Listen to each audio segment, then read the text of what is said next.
Welcome to Late Night Discussions with Tina Mo from the Tina Mo for Show YouTube page. This is the space where we take things hidden behind darkness and begin to shed some light onto the black spaces of silence, shame, ruminating faults of self-worth, and all of the things unspoken that need a voice. What I do when broken is not a space for singing sad songs and rehearsing old hurts, but it's about what authentic resilience looks like in the face of everyday challenges. No need for tissues. We all have issues. But now it's time to face the music and speak to the elephant in the room. Today is a day that the getting and understanding is priority. So if you're willing to hear some truth and don't mind saying ouch, then let's take this journey together. Get your flashlights out. It's about to get dark.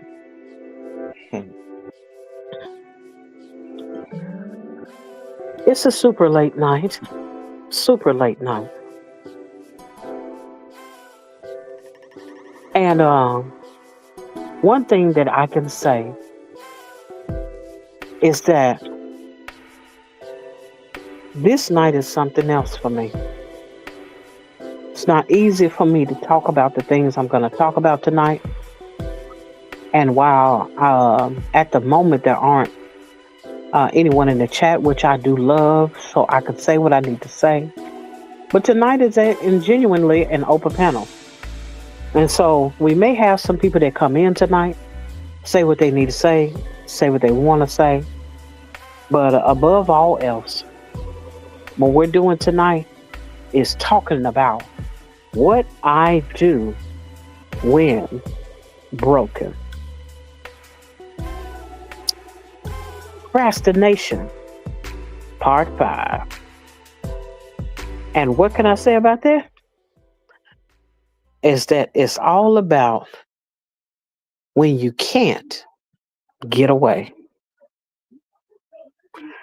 I see you, JD. Appreciate you. Greetings and salutations. Thank you for entering into this space. I appreciate your presence. I appreciate you coming out tonight.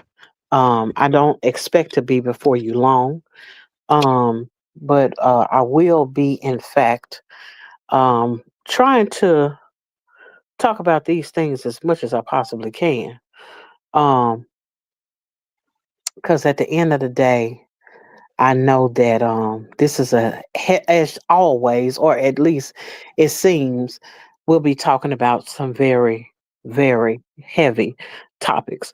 I see you, Dr. Ninja Turtle. Greetings and salutations. I see you say you're grading students. I appreciate that so much that you were able and willing to take the time to come in tonight and just hang out with us because I do know that while this is impromptu for the most part, I do like to do my best in presenting what I have been, I believe I've been given and downloaded on the inside. And so it's something I just wanted to touch on tonight as it pertains to um, what I do when broken. Boy, this series has been something else. Lisa J, I see you. I appreciate your presence. Um, I thank you for showing up in the chat. I also see you, Yolanda. You're in the chat as well as on the stage. I appreciate your presence as well. Don't No, think that I'm ignoring you because I'm trying to acknowledge the chatments. But it's I okay. most certainly thank you and appreciate you for being here as well. Um, and I see Trisha Nicole is in the house. Greetings and Mm. salutations to you as well. Welcome to the Chatmans. Um, we have an open panel, of course. All any of you all who decide that you want to come in and give your own commentary, because again, this is the procrastination series, and this is part 5. Um, procrastination in this procrastination series. It talks about when you can't get away. I have found myself in a lot of predicaments where I've done quite a few things. Um,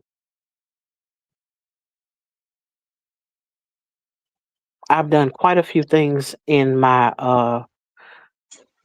in life, my space of time. Why is it every time I hit the mute button, it keep getting unmuted? Stop hitting that button. Um, there have been some times where um I've seen a lot. I've experienced a lot. Um, um, and because I've seen and experienced so much, it made me sit back and realize that I've had moments and times in my life, and sometimes still desire to run away. I've had moments where I run away literally. I've had I ran away when I was little, ran away from home, running away because I thought I was going to get a whooping. Which I still ended up getting a whooping, but it became a lot worse because I ran away from home. But I think about that as it pertains to um, the whole idea of when you can't get away. One of the first things I think about as it pertains to when I can't get away is the fact that you're going to always be you.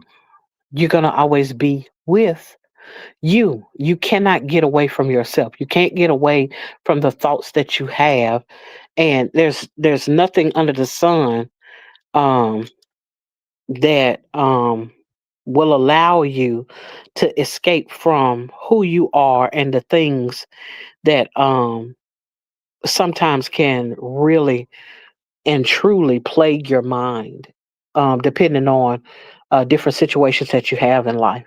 I saw Dr. Ninja Turtle said he ran away from home at 10 years old.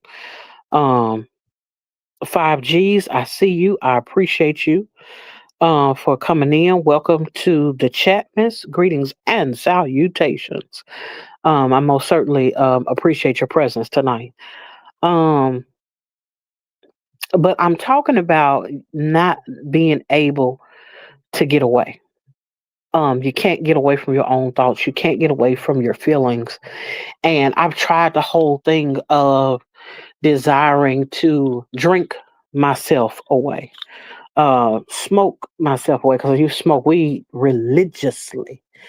I even at one point in time considered myself a weed connoisseur because I used to smoke so much. Um, of course, I've stopped, and it's been a long time since I've had anything, any substance of that nature. But I still think about how I was going through so much internally that I just wanted to get away from. And so I do take into consideration that we do have a panel guest, the seemingly co-host tonight. We have Yolanda that is on the stage. I appreciate your presence. Want to first ask you a question as it pertains to when you can't get away.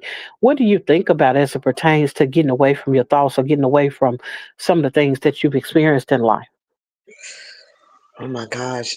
For me, I know when I go through stuff where I'm trying to escape my thoughts, I try to busy myself, you know. I mean, I'll create stuff to do so I won't have to deal with it. Even being little and dealing with different traumas, my escape was being up in the wee hours of the morning, changing my whole room around just so I didn't have to sleep. So those were my runaways, my ways of escape during that time. Now I just try to busy myself. And sometimes if I catch it, I'll say, okay, now you just gonna have to deal with it. As hard as it is. So that's my coping mechanism, if you will.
I don't know what happened, everyone, so please bear with us.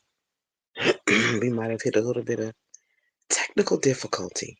I've been talking this whole time, didn't realize I was on mute. Okay, I'm sorry about that.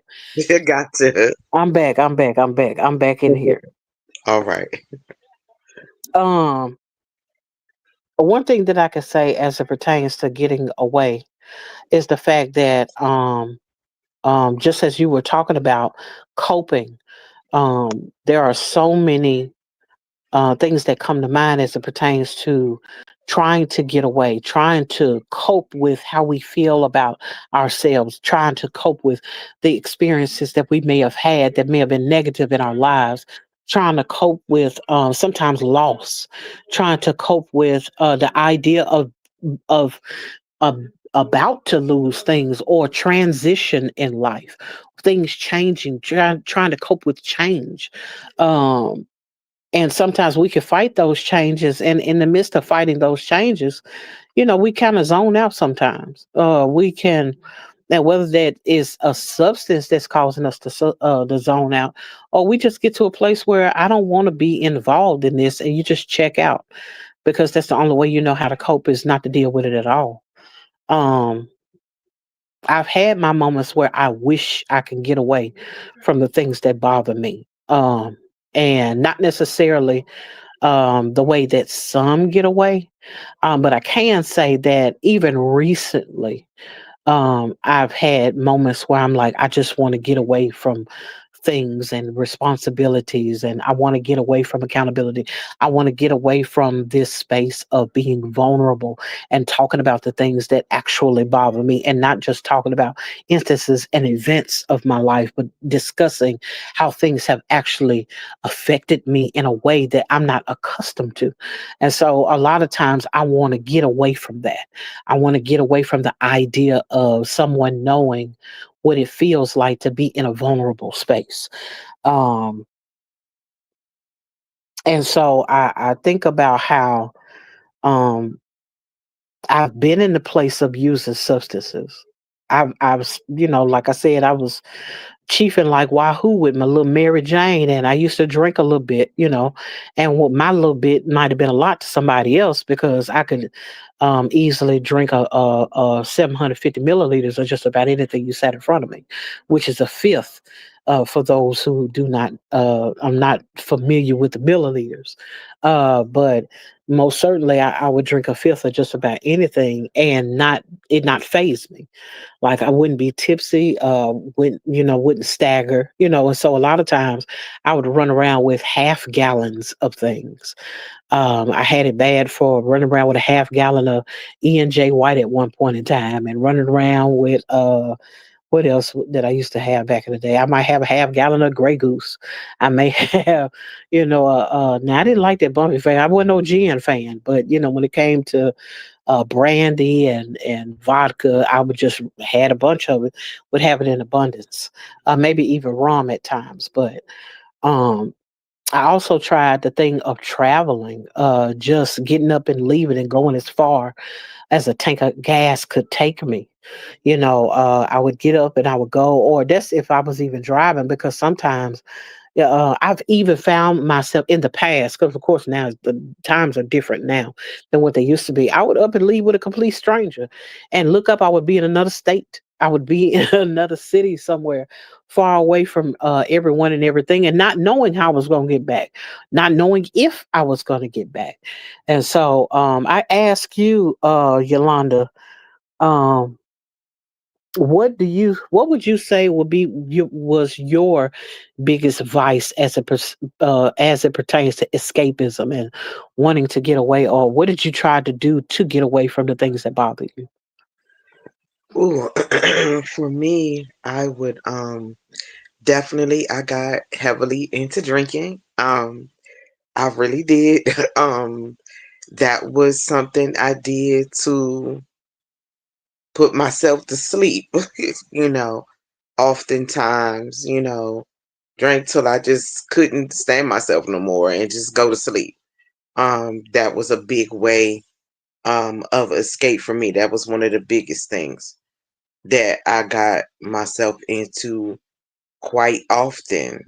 Um, till I got to the point where I would drink and lose control. And then Mhm. I didn't like that place. I hated feeling like something took me completely out of my character. I didn't like, it's like it took one hard time of seeing me completely go out of character, completely act a fool, completely just, be immersed in the drinking that I just didn't recognize myself. That caused me to say, hey, I don't want to do it in this manner. Then I just turned to just crazy relationships too, just diving into whatever, just to have the attention, just to not think about whatever I was dealing with. So, yeah, that was definitely something that I got into that I didn't end up really didn't not liking. for a minute. And that I mean, again, I understand that because when it comes to when you're running away from something, a lot of times you don't even take into consideration how much damage you're doing because you're running away from a thing and how much you would have changed in trying to pursue anything other than dealing with what's going on in the inside, you know. And I knew that from especially at the time of my life where I was addicted to ecstasy because I was the ecstasy dealer for quite some time, a few years at least, um, which by my standards is a long time anyway. Just because it was one of those things that now I'm not finna sit here and act like I was some kingpin or something like that because it wasn't even that kind of party, but it was one of those things where I sold enough to where it brought me a pretty penny. I can say that much. But it was one of those things of trying to keep up with that lifestyle of always trying to get money and running and chasing that money all the time. It took me away from the things that I was experiencing. Because at the time, I mean, really and truly, I had a hard time finding a job. You all have heard my story about being locked up 4 years, 5 months, 13 days for those who don't know. And being incarcerated had such an impact on my life until for a very long time. I was like trying to do all that I knew to do or all that I could do to have some kind of income and be able to pay bills and what have you. And so, I mean, and I did quite a bit of cutting hair and watching kids and washing cars and painting houses and just everything I could put my hands to. You know, if I was had to build something, if I had to cut a tree, I was willing to do it just to make sure that I wasn't broke because I did one thing I didn't want to do is be out here with the armed robbery. Which had me incarcerated in the first place. And so I'm like, before I go to try to steal anything, even if, you know, I wanted to be honorable in the things I was doing, but because I couldn't find a job, I was like, hey, I'm gonna have to do what I could do, you know, the best that I knew how. And that's not me glorifying living like that or anything of that nature, but it's more so of a thing of just being honest about where I was at the time. And so I think about that as it relates to not only that, but the escapism and the coping mechanisms of relationships too. There have been so many times where I have been in a relationship only because it got me away from what I was dealing with internally, what I was dealing with sometimes at home.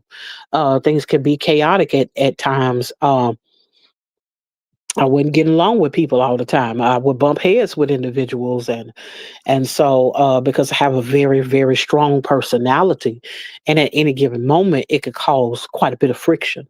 And so at the time, I was like, you know, I got to get out of here. I mean, I had been put out of different places. Even I can even say that at one point in time, my mother put me out because I guess I could say I hadn't learned my lesson, you know, for the most part. Maine, I see you. I appreciate you. Thank you for that shout out of sharing my channel. I appreciate you so much. As always, I appreciate your presence. I thank you for showing up tonight, hanging out with us. Greetings and salutations, and welcome to the chatmans. But I most certainly think about that as it pertains to you. Have you ever been in a situation where you got lost in a relationship or anything like that, Yolanda? Oh my gosh. Yes, yes, just for the sake of filling a void, just for the sake of filling a void and not having a cope, I found myself um lying to my folks, tucking stuff in pocketbooks so they wouldn't know that I was trying to escape and go to another city, another part of the town, Mhm. so yeah, just out there wilding, just out wilding, trying not to deal with whatever was bothering me at that time and at that season. So yeah, that's I caught myself not found myself always sneaking out, then lying to my parents about, oh, I can't get home because my friend car broke down and be gone for 3 or 4 days. I would come up with all kinds of stories and things. So it was really a crazy, time in my life. And that time I was always trying to find a way to sneak out without letting them know I would be gone for days. Always had a story. Yes, indeed. I ooh, Lord knows that there have been plenty of times where I would be so caught up in a relationship until I would lose myself. And when I say lose myself, I would be so inundated on the next move, where we were going next, who we were going to see, where we were going, what we were doing at the time, until I was not cognizant of how I hated where I was. I was sick and tired of the individual I was running around with, that I didn't want to be on the road all the time. I didn't want to be in the spaces that I was in. But because I was running from something, I just kept going. I was tethered to the idea of I would rather be away from everything that I was dealing with at home than to face the music of what was going on the inside of me, and just deal with that. And so I would always find myself in some kind of weird, strange, retarded looking, and I know we can't use the R word, oh well, type of situation, where it just seemed like instead of me progressing, I was regressing spiritually, regressing as it pertains to me becoming successful in life as a citizen, a law abiding citizen. Everything was just going down the drain, all because I'm like, I don't know how to get a grip on these things that I'm experiencing. I don't know how to cope with the places that I found myself internally, because one thing that I can say that being after being a being incarcerated as a felon and spending so much time in prison, and while that may not be long, because I know it's a lot of people that say, um oh, well, that wasn't that long, because they've done, somebody did 10 calendars and somebody did 25 and all that. But if you stayed away from your family for humans to be born, um, you know what? You've been gone for a minute, and a lot can happen in a short period of time. And with that being the case, I remember specifically when being locked up in the early 2000s, and I used to go to the mall. Used to go to the Mall of Memphis at one point in time, and went out there. That was the hangout place. That was the spot. That was the place to be when I was younger. And I remember getting incarcerated when I came out. I remember I can't remember if it was my mother or somebody else. They took me around the area, and I remember this feels familiar to me. It feels like I know this area. It feels like this is something that this is an area that I know, but for whatever reason, it looks different to me. And I couldn't put my finger on it. And I was like, isn't it something supposed to be over there? And they pointed over to an area and they said, yeah, the mall used to be over there. I said, what mall? Because there was nothing there. It was just grass. There was no concrete. There was no parking lot. There was no rubble. There was no brick. There was no nothing. That was like over there in that area where the grass was where the mall used to be. So that means not only was the dirt there, but the concrete, the lines, the lanes, the everything that was associated with that mall in the time that I was incarcerated was completely covered with grass, like literal growth, to the point where it was high grass at that, and it devastated me. It nearly shook me to my core, just because I was experiencing something that was so mind boggling. Like, I can't believe I've been gone so long that the place that used to be the hangout spot is nothing but a patch of grass now. And so I ask you, Yolanda, had you ever been in one of those situations where you looked up and so much had changed because you had maybe, and I'm not saying you had to be incarcerated or anything of that nature, but had you ever been so wrapped up in a situation that when you looked up, everything was different? Yes, most certainly. I had definitely went through went through that because I had moved, moved away from, my area. And at that point, I had been gone for a few years, and when I had some of the same experiences coming back, but like, wait a minute, thus and such used to be in that place, but it's no longer there because I was out just doing whatever I felt like doing and coming back, to where I originally grew up at. It just felt different. It felt weird, uncomfortable. Um, like, wait a minute, stuff is awkward now.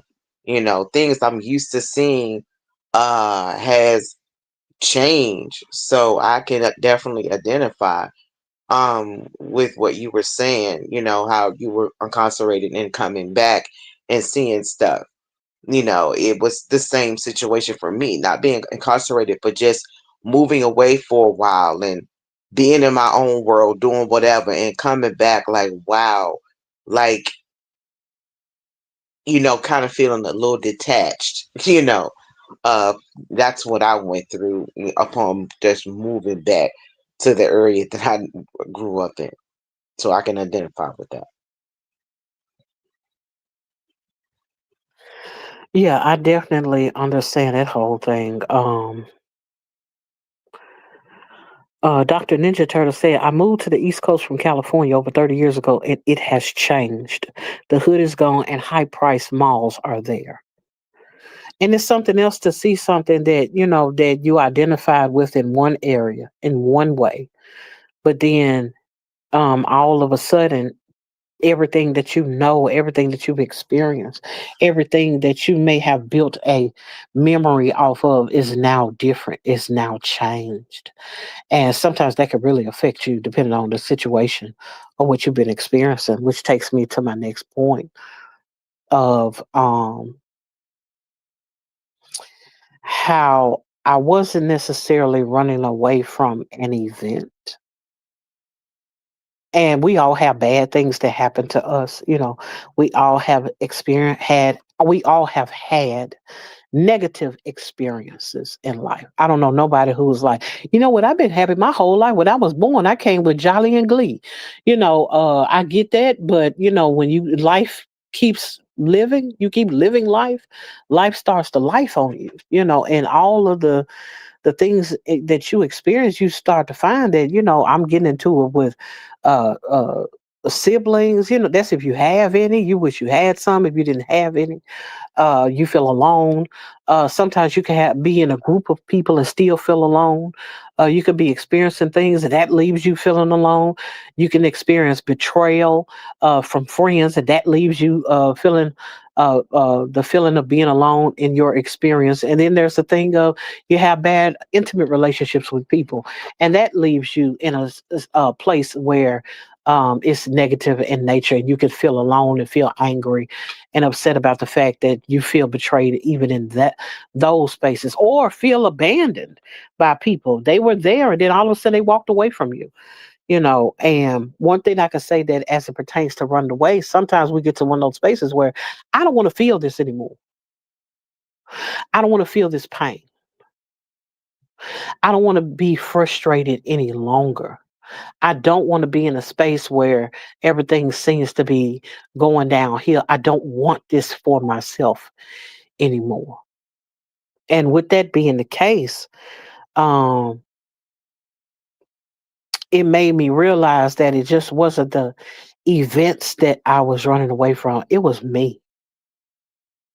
I was running away from me. I was running away from my past. The things that I had done, the decisions that I had made, even all the way down to my decisions on who I decided to hang around, who I decided to give space to, who I decided to invest into, and how those investments were made. It was me that I was running from.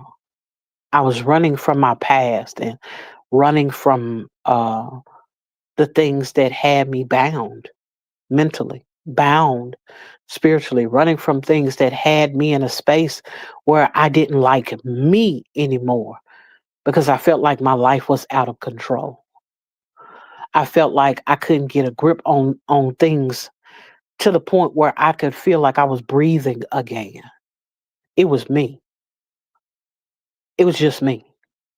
Um, do you think that you've come to that place where you feel like you've had a moment of clarity, feeling like it's not, mother, brother, sister, father, mother, or it's not a pastor, it's not a friend, it's not a lover, it's nobody, it's me that I want to get away from. Have you ever experienced that before, Yolanda? Most definitely, most definitely. It so much so until I could be in a mirror, look in a mirror, and I didn't even like what I saw in me, and that was something that kind of shook me, looking at myself in a mirror and not even recognizing it. I had got to a point where I just hated to see myself Hmm. in a mirror, and that really uh kind of just gripped me like, oh my God, I don't like looking at myself, or going through periods where, because I felt like I didn't like myself, I was like, I wish I could just wash this off of me. I don't like this feeling, and I couldn't do that either, Hmm. So that was like a wake up call for me. I'm like, I don't like this person that I see. I don't Hmm. recognize this person. It was ugly to me, and Hmm. that was a hard place to deal with. Yeah. Um, Lord knows that with the decisions that I've made in the past, the ways that I hurt people, because of how I was, because of the lifestyle that I was living, um, I didn't care. And I remember not just not caring about other people. Matter of fact, I remember seemingly feeling like I cared more about other people than I did myself. But then that didn't translate very well because I didn't care about people either because I didn't care about myself. And I just remember doing things to people back at that time.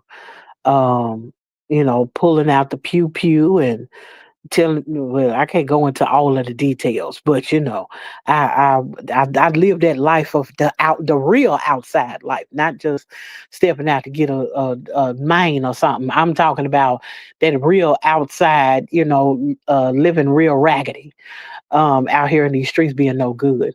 Um, and I just remember people being in fear when I came around, just because I would do something, I would be standing there laughing and having a good time and cracking jokes. Then they said no, I would pull out my pew pew and somebody would be laying on the ground, and I'm not saying that I was pulling the trigger. But what I am saying is, everybody's like running and ducking and trying to figure out who I'm angry with at this point, and what did they do? And I had others that were my friends like, don't do it, it ain't worth it. When I'm just like, I just was out of my head and in a totally different space at the time where I was so dangerous to so many people and even to myself because I didn't want to be here. I was really in a space where my life could have been taken just as easy as anyone else. And coming to that space where you don't like you anymore sometimes can be a very dangerous place to be in, to be honest. When you don't like you, you're waiting for somebody to take you out. When you don't like you, you're hoping that things end and you really don't care how it does. I didn't have any value. I didn't see any value as it pertained to my own life. I remember walking around not fearing um, unalivement, mainly because I didn't want to be here. I didn't care about being here. I didn't care if I left or how I left. And I just, which ended up at some point, not that particular time because I was older, but I remember being very young. I think I was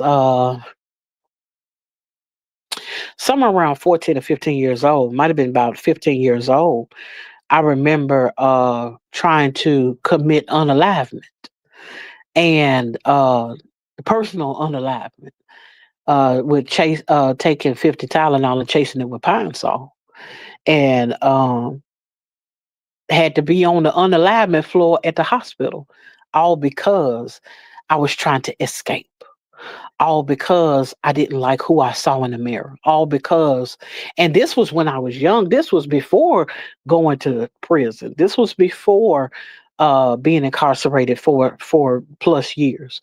This was before all of the chaos, that I was committing as it pertained to other people's lives, and it was like, what am I here for? And I had that at a very young age. And so I just remember that when it came to those times and those spaces in my life, um, wow. I see you, Dr. Ninja Turtle said that's how I ended up in the homeless shelter. Whew. Yeah. Oh, but it's those places that where you hit rock bottom, and as much as you realize this is not the place that I want to be, this is not the place I expected to land. And sometimes being in those spaces, depending on where you are internally, um, those places can either be a starting point or it can trigger another downward spiral in your life, you know. And I think about that, I'm like, I survived trying to do the self unalivement only to later on get into situations where I could be taken out of here. Um, and I think about that, how reckless I was in my behavior. And so, but the thing about it was, I didn't have the courage to do it, what they would call do it right. I didn't have the courage to go through with every plan as it pertained to um, trying to take my own life. But if it's one thing that I can say is, there was purpose in me still being here. There was purpose in me being able to survive as long as I did, regardless to the things that I was doing to other people. Um, Greetings and salutations, Corey's World. I see you. I appreciate your presence here. Yes, this is impromptu, and you know what? For the first time, I ain't all the way at the end. I won't be here before you long, but I'm not all the way at the end. So I'm glad you was able to squeeze in here, Corey. Welcome to the Chapmans. Mom of three, I see you. So glad to see you in the space. And the if y'all decide that y'all want to come up and say something, by all means do so. Welcome to the Chapmans, Mom of three. I appreciate you ladies for coming in and sharing this space with us as we try to navigate through one of these heavier subjects, as I like to call it, because we're talking about what happens when you want to run away, when you can't get away, rather. Um, and so back to what I was saying about running from who I was, running from the things that I saw in myself that I didn't like, running from my past and the decisions that I had made.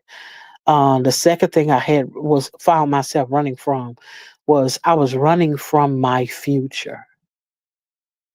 There was something developing on the inside of me that I recognized and that people would speak to, but because they could see it and I'm like, I don't know how I'm gonna get there, I try to ignore it. There were people that saw greatness in me. There were people that saw me doing what I'm doing now. While on to one scale, somebody might not look at this and say that that don't seem that great. You just on YouTube creating content, just talking about your life, and I'm like, but I'm alive. There's some greatness there, especially with some of the things that I tried to do to not be here. Especially with some of the life that I was living that could have taken me out. Um, And so I think about that as it pertains to when others were able to see and speak to um, who I would become or who I could become. And it took me a long time to believe it. Yolanda, I want to ask you, since you're up here, um, I want to ask you, have you ever felt like there's no way you're going to be able to get past where you are and maybe try to dismiss the thought of things getting better? Absolutely. I felt like there was no hope for myself because I was just kind of so angry. And I think one of the things that made me feel like that too was when my roommate was taking advantage and she stole money and she had a gun. And I remember taking that gun. Pew pew. I mean, I'm sorry, the pew pew. I apologize. The pew You're pew good. and Hmm. putting it to her head, you know. And I Hmm. remember being so angry, I was just laughing. Just I knew I had crossed over to a point of just pure anger and rage. Um, and I remember being surrounded by the other people saying, like, "Hey, it's not worth it. Why would you let somebody do this?" You know. And that was kind of a pivotal point. I was like, it don't matter no more. I just don't care. You know what I'm saying? My life is don't nobody care about me. You know what I mean? I'm out here Hmm. like far from home. Um, Nothing matters anymore. And that was another moment that kind of shook me like, come on, it's you know what I'm saying? I just didn't feel like my Hmm. life mattered, you know, and I was ready to risk it all in that moment. Hmm. Um, what do you think, or do you recall people being able to see the good in you past what your experiences were at that time? Yes, and it used to irritate the heck out of me. Um, they'd be like, "Why are you even here? Why are you even in this situation? You don't even belong here. You don't fit. You're out of place. You look just out of place." And this wasn't just grown people. This was teenagers. I'm talking about 15, 16 years old, and my little 20 plus years old at the time. And they, I would always, they would always say, just, this ain't even you, man. Just, and I would run into people that would say that a lot. And I would be like, just flabbergasted.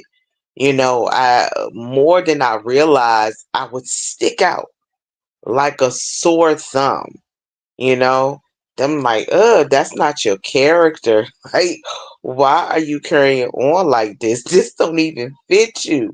And it would really, really irritate me. I'm like, why me? Why I gotta stick out, like a sore thumb and getting compliments when I felt like I was at some of my lowest points in my life. It was crazy to me. I would always get picked out in every situation. Like, why are you drinking it? Like, why are you acting like that? Why are you cussing and carrying on? This, that, and the third. I was just like, why am I being noticed when I don't want to be? So, yeah, absolutely. And I get that. Especially, again, we're talking about coping and running away from things and I've been at that place where I was irritated, because again, I was in the streets for quite some time. Um out there just doing whatever. And I remember, um, I can remember times where I would be riding down the street and stop at a red light, and someone would tell me, something about God, concerning my life, and I remember other times where I even remember the time that I was incarcerated and I hadn't, well, of course, I hadn't left yet because I was still there. But it was one of those situations where a young lady was like, "You don't belong here," and I was like, "What?" She said, "You're one of those ones that when you leave, we'll never see you again." And I remember telling her, I said, "You'll see me again. It just won't be out. I just won't be in handcuffs." And I got an opportunity to later on go back and talk to the women there later on, after I had gotten out, which was something that had not been done before, where a former inmate went back to the same place that they had been incarcerated. And so I think about things like that. That at the time when it was spoken to me, I was like, "Shawty, you crazy? You must have lost all your mind. Why would you say that I don't belong here?" And all I could think about was everything that I did. All I could think about was everything I hadn't gotten caught doing, or all of the things that at any given time, could pop up in my life. And then I would be right back into that space. And I remember living with a sense of fear at some point because I didn't like the idea of being incarcerated. I didn't like being locked up, didn't want to be locked up. And for a good little while, I was scared of the police for that very reason.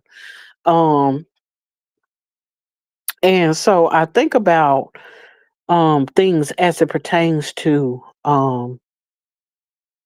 running from that sense of you're going to be something, running from that sense of something is changing on the inside. Some things that I thought weren't worth anything actually have value and they didn't go away. Even though I was doing all of what I was doing, the value that was of my life, the value of being able to have conversations, the value that came from um, so many things that I had been taught and so many things I had learned. It didn't go away, but it stayed with me. But I just couldn't see the avenue in which I would be able to take to get there. And so I lived in that space of being frustrated with my past and not wanting to deal with I'm being called to a better future. Um, Another thing that I was running from is who I was pretending to be.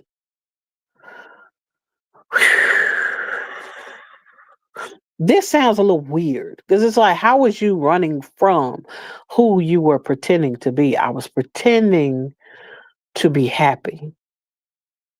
I was pretending that I didn't know that I was like my life was changing internally and my expression was different from who I really was. There was what they call a cognitive dissonance that was going on in my life where I'm like, what I'm presenting versus what is going on within me, there is a clash. um there was this thing of um I don't want to be known for certain things. I don't want people to know who I was. And so it was a thing of kind of living what I would consider a double life where I could still go to church and still carjack. I could still sing in a choir, but then I'm gonna sell a little dope. And while I didn't want to be in that space, and there was a struggle because I'm like, this is where I want to be, but I don't know how to get there. This is what I desire. But then at the same time, while I'm out there in the streets doing what I'm doing, I don't want to be known for being the church girl. I don't want to be known for being the one, that know all the scriptures. But for whatever reason or another, um I found myself hating this individual I had become because I didn't know how to let go of one and hold on to the other at the same time. And so it left me conflicted in a lot of ways. It left me wondering, how did I manage to keep doing what I'm doing and learning the things that I'm learning and knowing the things that I know, but keep staying in the same place in my personal life.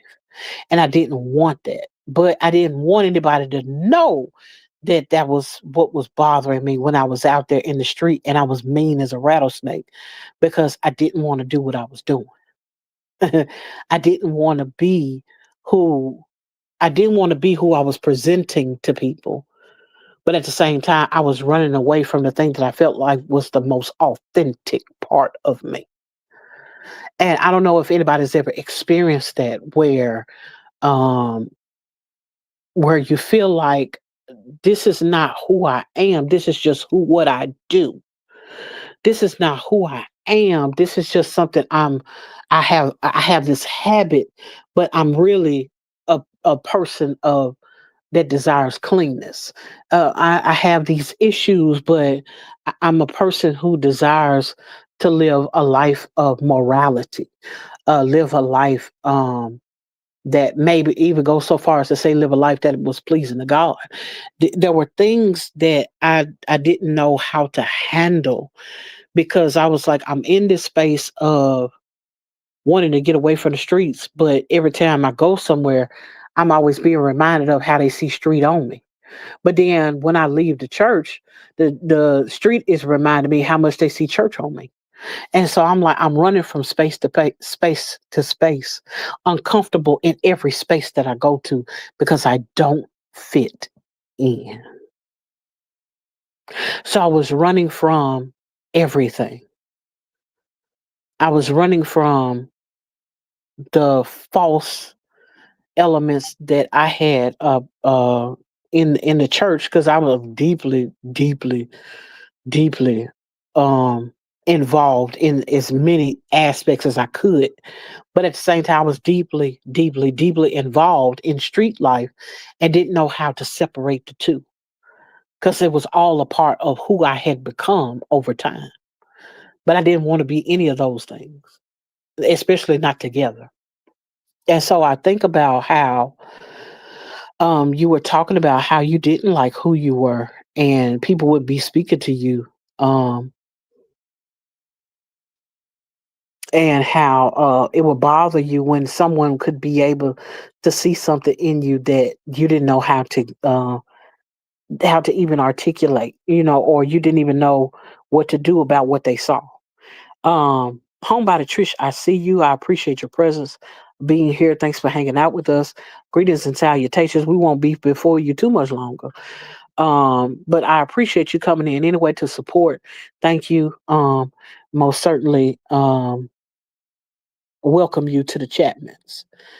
Um, Yolanda, what do you think about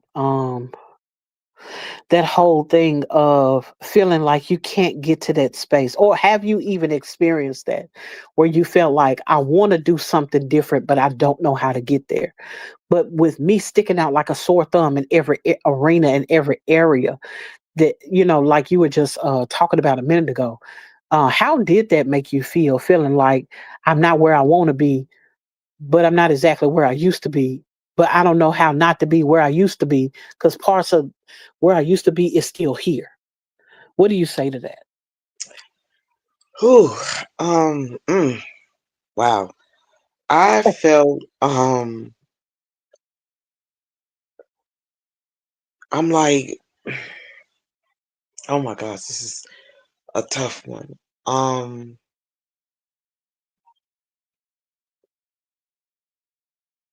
It's like sinking and nobody saving me. That's what it made Mm, me. That's what it made me feel like. It's mm, like mhm, I'm screaming for somebody to pull me up, but mhm, everybody is walking past me as they're seeing me sink. And it made me more frustrated because for me, I was the sheltered kid trying to dabble in the streets looking crazy Mhm. because I was green. It's grass. And Mhm. so, um, and then being in church, you know, it's that's that's that's the deacon's daughter, you know, but I was just like, nobody cares about me, even in the church. That's what it felt like. Mhm. I was just like, you know, I'm screaming, but ain't nobody hearing me. Mhm. That's what it felt like for me on a regular basis. You know, sitting in church, being involved, but feeling like a stranger. You know, Mhm. that's what it was like for me. Mhm. I most certainly can identify with that. Oh my goodness, I can identify with that. So, homebody Trish said, recognize the space you are in and understand forward movement is not a linear process. When I tell you that having grace for yourself, um, being in the space where you can say, I'm growing, even if I can't see it, even if it looks like my growth is stagnant, even if it seems like I done took 2 steps back, I'm still growing. It's no different than walking. Nobody expects a baby who just learned how to take 2 steps to break out running. If they do break out running, you're scared because they might bust their head wide open depending on where they land, where they fall. And just because they go back to crawling after taking those 2 steps or those 3 steps does not mean that they haven't started walking. Um, Queen's Alchemy. It is always a blessing to see you, for you to show up like you do, in support. Greetings and salutations. Welcome to the Chatmans. We won't be before you long because we're about to wrap this thing up, but I most certainly want to acknowledge your presence and let you know how much I appreciate. Um, whew, exactly. Even if it's uncomfortable, I know that's right, home by the trees. Um, and so just being in that space of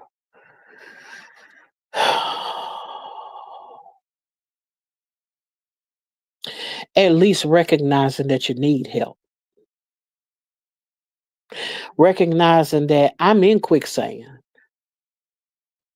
And while when I got over here, I knew that it was quicksand, I didn't know that I wasn't going to be able to pull myself out. I'm sinking, but I'm not sinking so fast where people feel like it's an emergency because it's a slow descent. And the more I move in the space, the more I feel like I'm sinking. Um, a brother of a certain age, good morning, good evening, good afternoon, and possibly in a few minutes, good night. We appreciate your presence. So glad that you're here with us. Appreciate your support.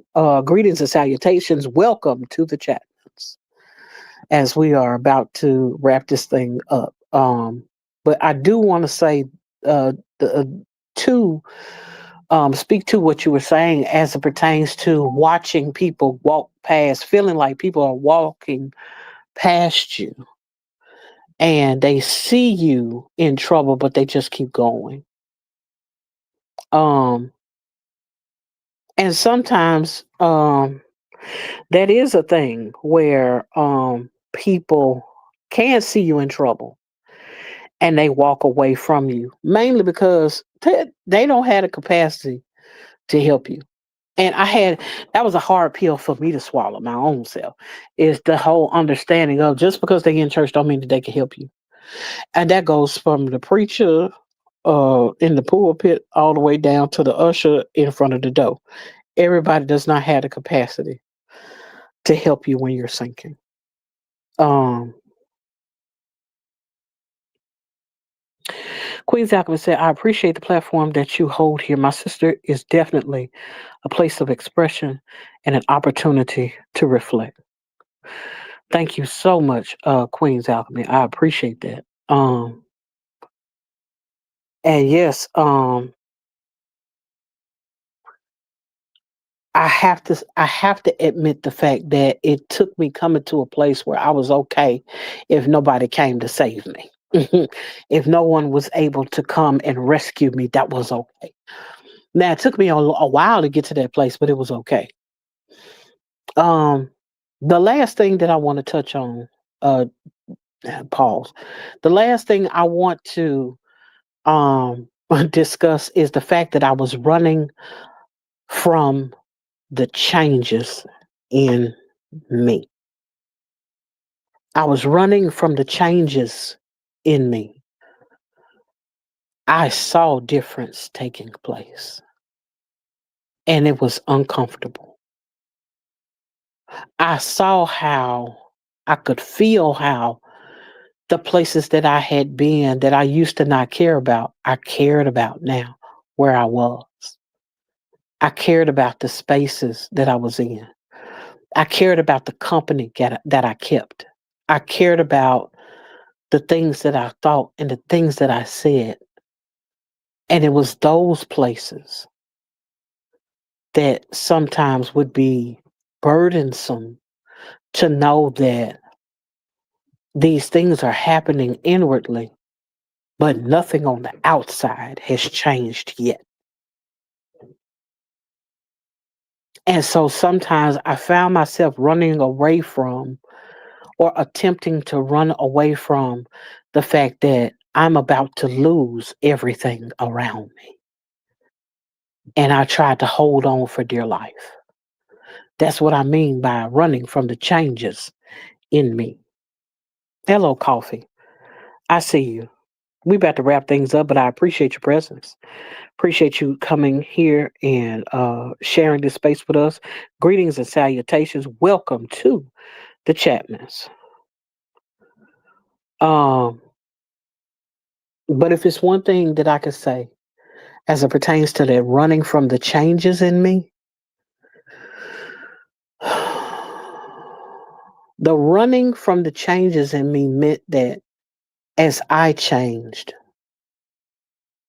the environment was going to see me different. And the things and the people and the places that I was holding on to, I couldn't because I no longer was the person on the inside that fit into the space that I was in any longer. And so it meant that things had to change. It meant that people had to walk away because they were no longer comfortable with who I was becoming. That meant that the places that I was in, it used to be a time where the cigarette smoke didn't bother me. Now it does. And I don't want to be around it because my eyes burn. I used to smoke cigarettes, 2 packs a day, Newport 100s in a box. But when things began to change on the inside, I couldn't tolerate the smoke anymore. There was a time where let's pour it up.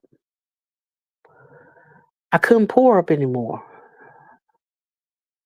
It irritated me. I didn't want to be in that space anymore with the people laughing and sweating and puking everywhere. It wasn't funny to me anymore when they was talking loud and confessing undying love with liquor on their breath and beer bellies and sweat. I didn't want that anymore because I was changing on the inside. So now the people that was saying, "Hey, she in here with the half gallons and come on, let's pour up this pint," is now saying, "If you was gonna come and rain on our parade, you could have stayed at home." Now they looking at me like I'm being judgmental because I don't want anything to drink. Even though I wasn't judging them for what they were doing. I just didn't want it anymore. And so Queen's Alchemist said, I used to smoke too. Sis, almost a pack a day. Newport 100 lights in a box. I'm glad that we were able to say used to. I know that's right. Unique. So glad to see you. Appreciate your presence being here. Welcome and uh greetings and salutations and welcome to the chat, miss. We're about to wrap this thing up. But if you would, those of you all who are just coming into the situation, by all means, be kind and rewind. Dr. Ninja Turtle said Marlboro menthol. You see what I'm saying? You know, hey, I ain't gonna put all your business out there, but somebody said they don't smoke them cigarettes, but they smoke a little tree every now and then. You know, every little a little trees. Um, Home by the trees. How did y'all stop cold turkey? If I'm honest about it,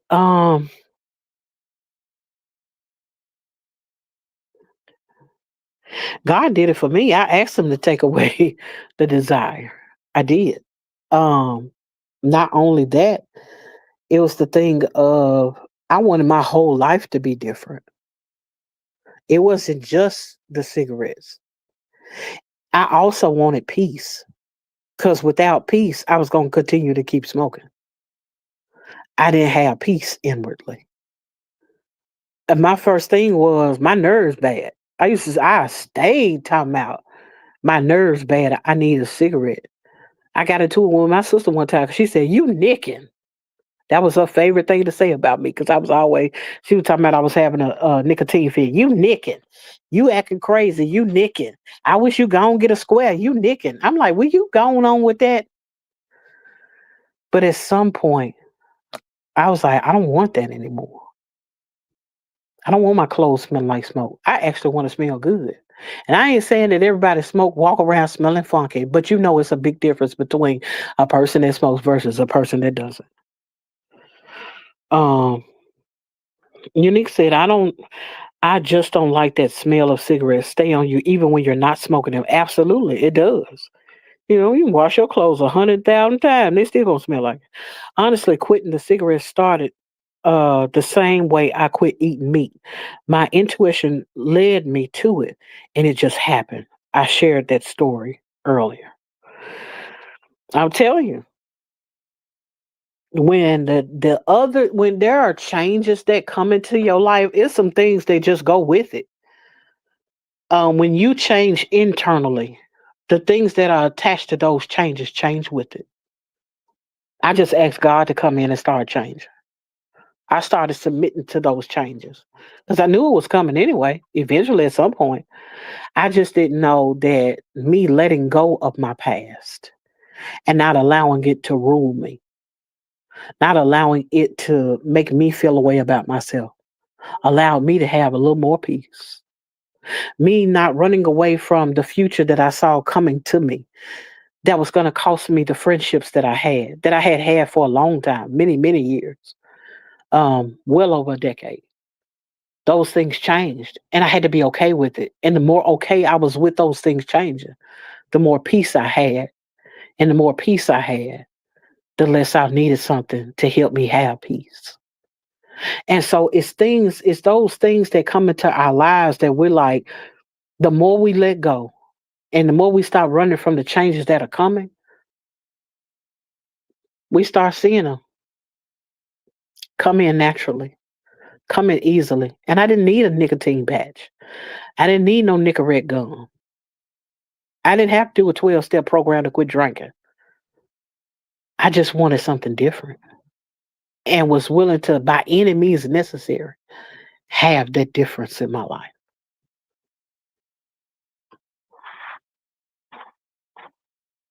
That's amazing because 2 packs a day is intense to stop. Absolutely. And I was smoking like a chimney. Oh, I was smoking like a chimney. Before I got through with one cigarette, I was lighting another one. Face all black from smoking, lips purple from because hey, I was on it. But when it stopped, when it all stopped, I was like, I breathe differently now. And it's those things that I'm appreciative of because I don't have to lean on them to make me feel better anymore. Dr. Ninja Turtle said, never let your past determine your future, is my channel catchphrase. That's it. Queen Zekma said, nope, just did it.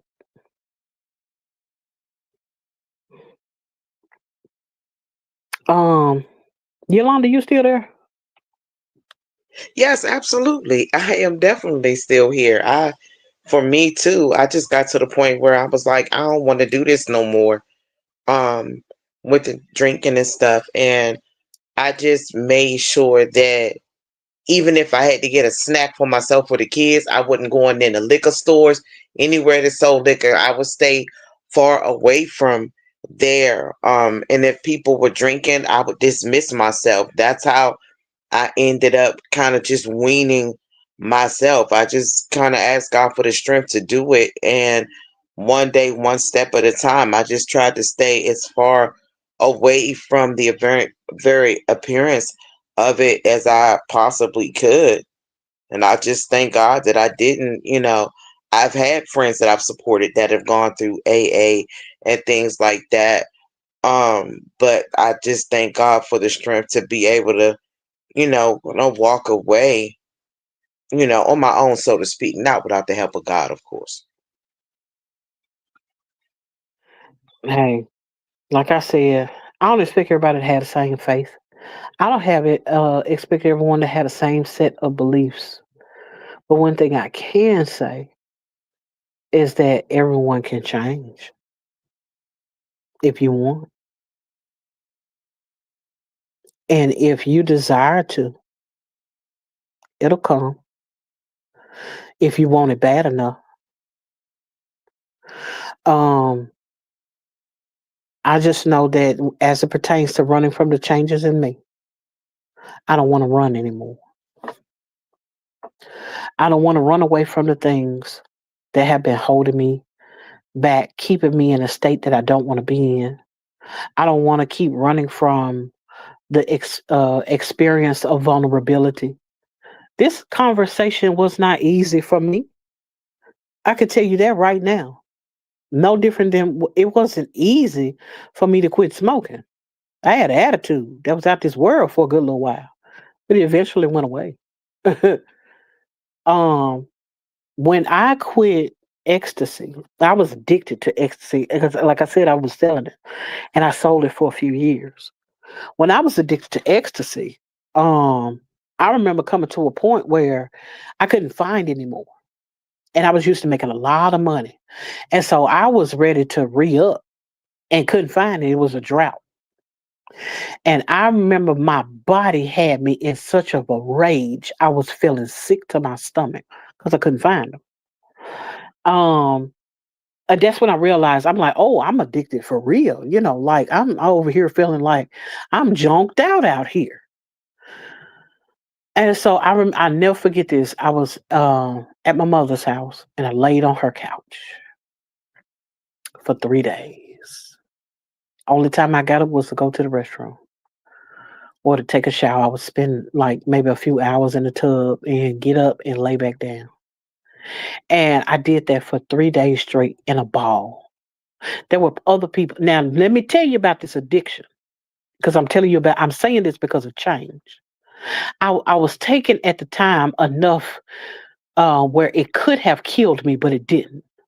At the time when I was selling ecstasy, this was during the time where on the news, one pill was taking people's lives. It was taking them away from here. People was passing away from one. I was taking 13 a day. And with that being the case, I had built such a tolerance until I was taking them to stay awake, taking them to for functionality, taking them to knock the edge off because I would be irritable without them. But that was when I recognized, oh, I'm addicted. I can't go without these. And so when it came to that ecstasy, and I had to lay down on my mother's couch, it was told to me later on that what you did could have killed you. Laying on that couch like that, you could have passed away because other people have to be weaned off the thing that you just laid down and went cold turkey about. I was determined to the point where I didn't care. I just wanted what I wanted and went after it. By the third day, from that day to this one, I've never had another one in my life. Not one. And I went from taking 13 a day to nothing within 3 days. And really from the first day, because I didn't take any more after that. I think about these things and I consider how there are so many people that can be caught up in the things that they're running away from, the things that they're trying to get away from inwardly. Because we can all get out of a bad marriage. We can, oh, yes, ma'am, that was God. Absolutely. But it's one of those things where when you're running away from the changes that you have on the inside and you're willing to stop running, the things that's supposed to catch up with you, the blessings, the peace, the joy, the loosening of those things that had you bound. And when I say that, had you bound to anger, had you bound to rage, had you bound to unforgiveness, had you bound to hating yourself and hating other people. When you come to one of those places where you're willing to stop running from the things that want to catch up with you, you get to see what life really is about. Because everything is not about everything that pops up on the news. Everything is not about what the president is doing, but it's more so about being willing to stop procrastinating and deal with the things that you can get away with.